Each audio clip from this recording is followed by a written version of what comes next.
there's so many dates to remember.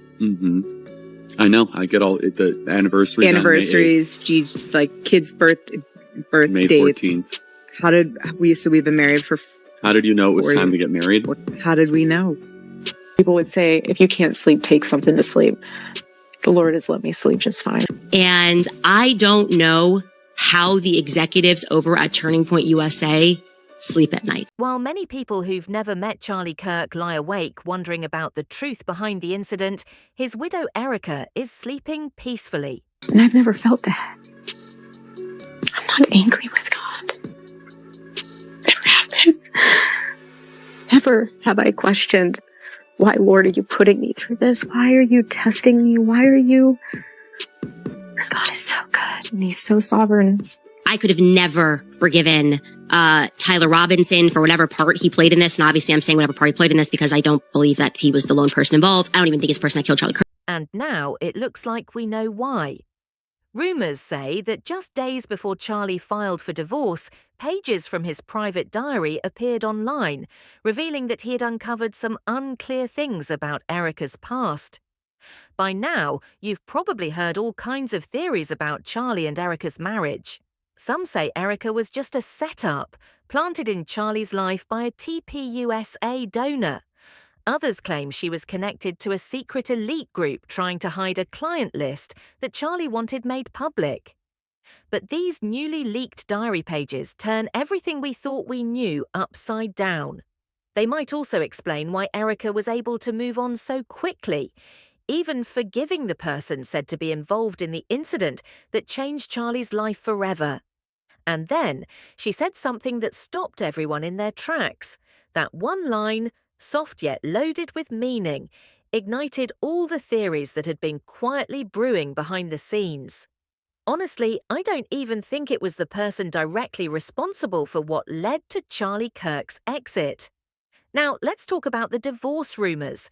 A TikTok account posted a viral video claiming that Candace Owens accidentally revealed proof that Erika Kirk had filed for an annulment just days before the incident involving Charlie.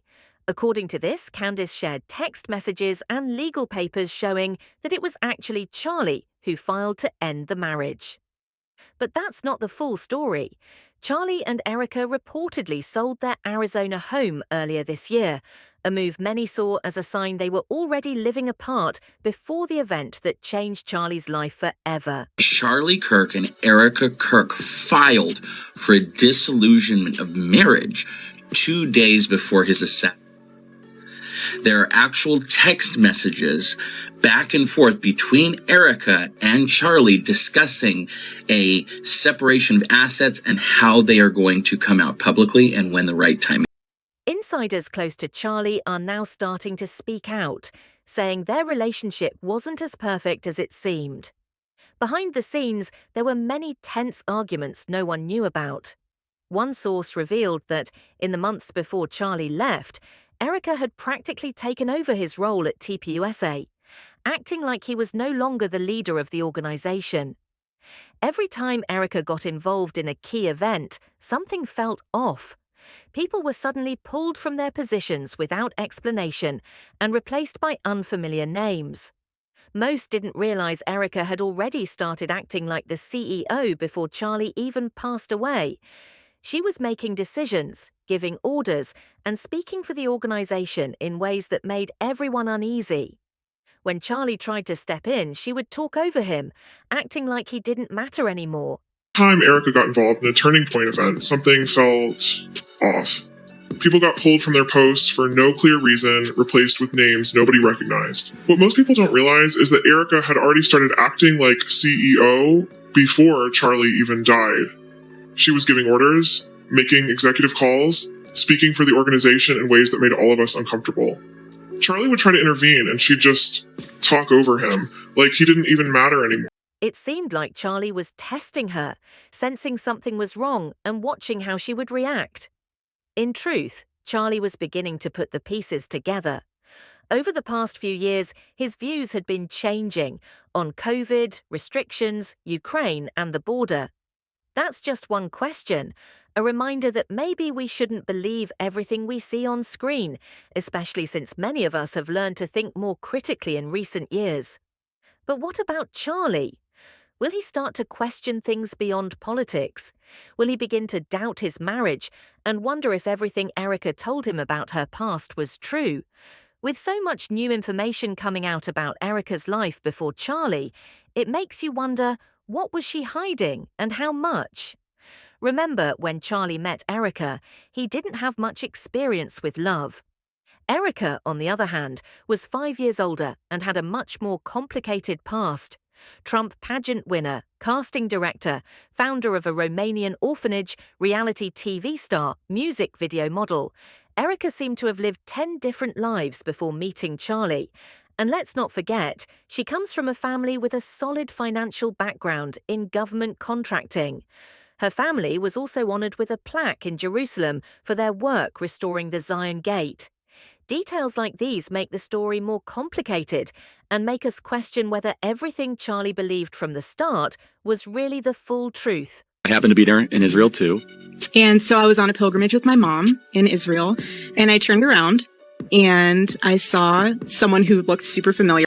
And about the honeymoon theory, there's an interesting detail many people haven't noticed. Charlie actually met Erika, who later became his wife, just before TPUSA officially set up their first date. That has a lot of people asking, was this fate or a carefully planned coincidence? Charlie, a chance meeting or part of a bigger plan, one where nothing is truly random. Snake of the ticket line was a guy who looked very familiar. I had no idea who he was. And I told my mom, this guy looks so familiar. And as a typical mother, she said, go and say hi. No, we were late for our flight, and I'm not going to come off like a crazy person that's just weird. That ended up being Charlie. As rumours about the honey theory, or Erika being the chosen one, placed in Charlie's life spread, people started noticing something important. Erika rarely, if ever, spoke about the issues Charlie cared deeply about, like the sensitive lists and records he publicly demanded be made transparent. Lies that Epstein, with his little friend Ghislaine and Ghislaine's father, Robert Maxwell, who was obviously a spy of the Israeli intelligence agencies, that there was something else going on here. Epstein was not some sort of whiz-kid hedge fund manager. Epstein was playing a part. Epstein was a LARPer. Epstein was cast for a specific role. Some asked, if Charlie spent so much time focused on these lists, why did they almost disappear from Erika's messages after he was gone? Since Charlie's death, Erika has said she wants to carry on his work and keep telling the truth, but long-time followers felt something was off. I will make sure that I don't stay silent. I'll keep speaking the truth. Charlie's message then and Erika's message now just don't feel the same. Some say it's just a difference in style. Others think it's a difference in purpose. And many believe Erika is telling a whole new story, one she controls and no one can challenge. Meanwhile, the internet keeps digging. The chance meeting, the arranged dates, the topics Charlie pushed but Erika avoids, and her promise to continue the truth-telling, all while questions remain unanswered. So Charlie Kirk's wife, who the day Charlie Kirk was murdered, I said I felt for, I still do, for her and her kids, she's grifting now. Charlie Kirk is worth tens of millions of dollars. That's a fact. That's not an opinion. And his wife is going on social media and asking people for donations and money. What is she doing? Other than grifting, what else would you call that? If you're going to get donations, why wouldn't you use it for something like, I don't know, helping the homeless, doing something about those that are mentally ill, for example? There's so much you could do with these donations and money that can help society. Instead, she's going to be using it for herself. And I say to myself, your husband was worth tens of millions of dollars. Why are you grifting and asking for money before your husband is even 6 feet underneath the ground? I find this distasteful and I find it disgusting. So what's the real truth? A natural encounter or a planned path? a genuine promise, or a rewritten story? That question remains open. Charlie had promised he would never turn away from the big questions he was chasing. But a bigger question quickly came up. Was Erika really following through? Was she being honest about the lists Charlie had openly demanded be made clear? He pushed back against the media on COVID, on lockdowns, on Ukraine, on the border. So maybe we should also ask a question. Is the media totally presenting the truth when it comes to Israel? Just a question, that maybe we shouldn't believe everything the media says, because I know I've been conditioned to ask a lot more critical questions over the last couple of years. Charlie didn't just mention the lists in passing.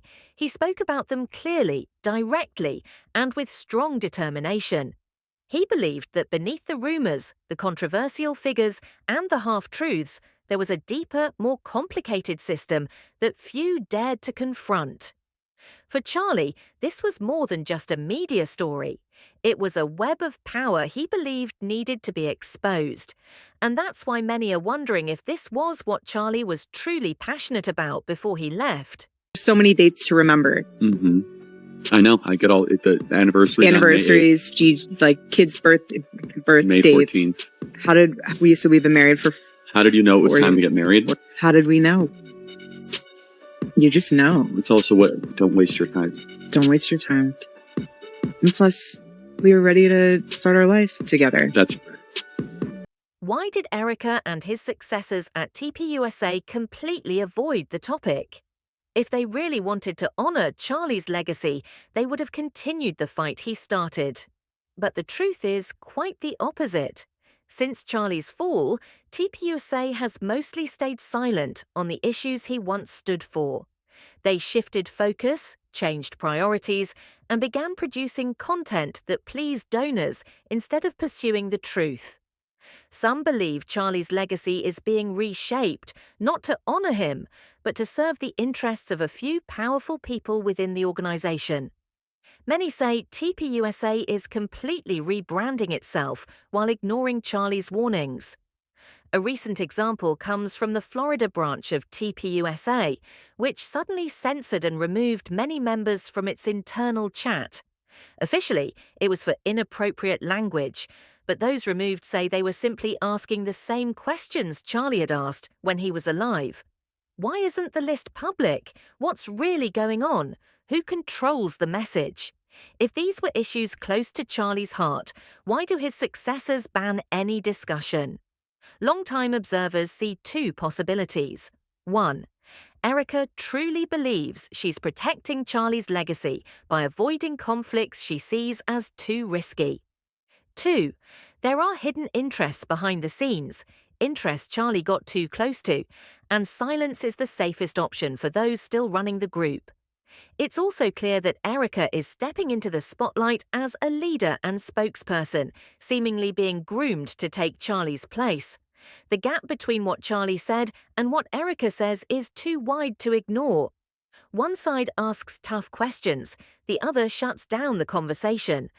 So what's the truth? Who's protecting Charlie's legacy and who's manipulating it for their own gain? That question remains unanswered. This is where the hate speech label comes in.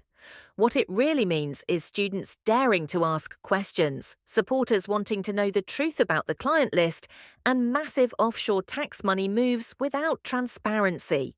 From here, things get even more complicated. Ben Shapiro, a longtime media ally of Charlie's, has pushed back against Charlie's followers asking about the list. He claims his focus is on cracking down on illegal immigration, which polls show as a top priority, and that the Epstein-Maxwell case barely ranks. But this sharply contradicts everything Charlie stood for. This isn't just a scandal. It's about power, cover-ups, and public accountability. Since Erika became CEO of TPUSA, she hasn't said a word about the fight her husband so publicly led. Even Candace Owens has noticed something odd. Close friends of Charlie and Erika at TPUSA seem uninterested in clarifying the October 10th incident. They're mostly quiet, evasive, or speaking in vague terms, as if it's all behind them, but for many, it's just getting started. And then the biggest question comes up. If they're truly innocent, Why won't they clear everything up? Tucker Carlson's student supporters keep asking on forums, who was really behind the list? Why was it never made public? And why was Charlie the only one in his group brave enough to speak about it? Many struggle to understand why TPUSA, the organization Charlie built, would ignore an issue its founder believed was central to the fight for transparency. This contradiction has fueled growing suspicion that powerful forces are at work. Forces that have changed the organization's message, priorities, and direction since Charlie's departure. Inside sources say some TPUSA directors grew uneasy with Charlie constantly raising the topic, calling it too sensitive, off-limits, or damaging to donor relations. If that's true, then a more serious question remains. Who did Charlie offend before the incident, and who benefits from this silence? Every time TPUSA deletes posts, blocks members, or labels questions Charlie once encouraged as hateful, it becomes clearer that a major shift is happening behind the scenes. Not for transparency, but for a different agenda. One not named Charlie Kirk. Looking at the full picture, Erika's silence, TPUSA's defensive stance, Ben Shapiro's retreat, and the silencing of any discussion about the client list. It's clear this is no longer a personal story. It's about power. Who's protected, who's silenced, and who's pushed aside. And the final question remains. If not Charlie, who has the courage to speak out? Honestly, I don't understand how an organization can claim to be faith-based, speaking about truth, transparency, and ethics, yet fail to protect the truth. And I don't know how the executives over at Turning Point USA sleep at night. Okay. I don't know how you can present yourselves as a Christian organization and not be dedicating yourself to the truth. No matter what the cost is, you tell the truth. That's it. Okay. You don't hide it. You don't try to obfuscate it. You don't try to say, well, wait until the memorial event before we start looking into who murdered. You tell the truth and you tell it immediately. And I don't think they're capable of doing that. And I have an idea as to why that is. I think the same people that were pressuring Charlie are pressuring them. In fact, I know that for a fact. If you stand for honesty, there's only one way to prove it. No matter the cost, you must tell the truth. You don't delay it. You don't say, let's wait until after the memorial or when things calm down. No, if you believe in truth, you speak it immediately. Frankly, I don't think they have the ability to do that. That might sound harsh, but I've watched them for a long time. The people who pressured Charlie are now the ones pressuring them. The reality is, and I say this with certainty, there are powerful forces behind the scenes shaping the narrative, controlling the message, and even influencing how they respond to the founder's grief. So whether or not the divorce rumours are true, too many odd details about Erika and TPUSA can't be brushed off as just grief. It's deeper than that. Everyone senses it. In case you missed it, Erika recently accepted the Charlie Kirk Legacy Award, an honour for her husband's work. When she stepped onto the stage, the room applauded, the lighting was perfect, and cameras captured every expression. Then something controversial happened. She tried to cry, but there were no tears. No trembling, no choke, no real emotion, just a showy display. That moment set the internet ablaze, because this wasn't the reaction of someone who just lost someone dear. It felt rehearsed, staged, carefully crafted to draw sympathy, but with no real sadness behind it. It all felt confusing, rehearsed, and far from genuine pain. But here's the chilling part. People who knew Charlie well, who worked alongside him for years, say this wasn't the Erika Charlie loved, not the warm woman he described in interviews or protected fiercely. They say that months before the incident, Erika had changed. She began giving orders, speaking for Charlie, acting like she was running the organization, even when Charlie was still there. And when Charlie tried to intervene, she talked over him as if his voice no longer mattered. This shocked many because Charlie had started questioning more than just politics or the media. He was doubting his own marriage. He sensed something was wrong, felt it deeply. You can hear it in his last podcast episodes where he began questioning certainties. So, what's the big question now? Is TPUSA's silence and Erika's staged public appearances really about defending the truth, or is it something else entirely? And if those who pressured Charlie are now pressuring them, as many believe, then this story is about far more than just a marriage or internal politics. It's about power, influence, and a truth too many are holding back. As always, we'll watch every shift, every detail, every whisper, waiting for the full picture to emerge. What does this all say about Charlie and Erika's marriage? From the outside, Charlie may have believed he was marrying for love, true, fateful love rooted in faith and ideals. But looking closer at the relationships, circles, and powerful figures surrounding Erika's family, it's clear they don't play that game. No one in those circles marries for emotion. They marry for political power, control, and image. These are strategic unions, not celebrations of love. Now, as layers of mystery peel away, more believe Erika wasn't a random partner in Charlie's life, but a carefully placed figure, trained to fit an ambitious political space at just the right time. It may sound harsh, but look at the facts. Erika comes from a family involved in government contracting linked to security agencies. She has experience in media, beauty, reality TV, and modelling, perfect skills for performing flawlessly on camera. She's connected across religion, media, and international projects. None of these are typical traits of an average relationship. They point to a calculated role. When Charlie fit their desired image, everything ran smoothly. He was a strong, passionate, influential voice, useful as long as he stayed on course. But sources and leaked notes suggest Charlie began to change. He started questioning things he never had before, seeking answers for himself. For those seeking power, a key figure stepping out of line is dangerous. Here's the biggest question. Was Charlie always part of the plan, a pawn, a face used at the right moment? Or did he uncover something no one expected? Because when someone starts to suspect, their perspective shifts. Every word, meeting, and action by those around them looks different. It's possible Charlie began to realize his marriage wasn't what he thought. Past stories that didn't add up, unexplained relationships, Erika's behavior in meetings and events, her role within TPUSA. When Charlie's private notes about doubts, distance, and questions leaked, the community saw the story in a new light. This wasn't a simple love story anymore. It was a carefully built structure, possibly orchestrated. So what else were they hiding? That's the question everyone is asking now. Every day, new information surfaces, recordings, emails, conversations, moments from the past.